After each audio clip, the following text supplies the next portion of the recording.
Alright, these are the elevators here at Cairo International Airport, Terminal 2 in Cairo, Egypt. These are ThyssenKrupp. And I really like how beautiful the interior is. And look at the mirror. Hey, we're gonna go up to 2. And there goes the door.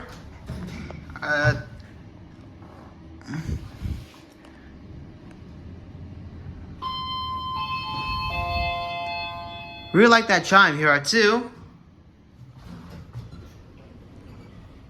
Alright, down to 1.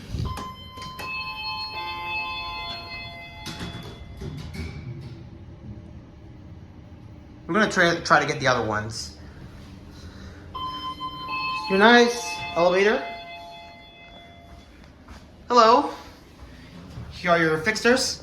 There's the emergency phone button. There's the indicator. We're gonna get the right one now. And here's your view of the terminal. We're gonna get this one now. Really like that chime. Oh, they both sounded. Didn't know.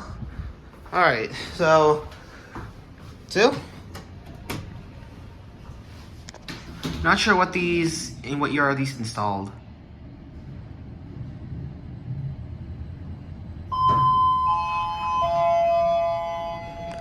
We're at 2 again. Listen to that chime. Wow, alright. It was good, so down 1, we're gonna end there. Again, your nice elevator. Really like this wall. Hello. Here are your fixtures, the emergency phone button, and the indicator. So, there you have it now. There it goes, and that's it.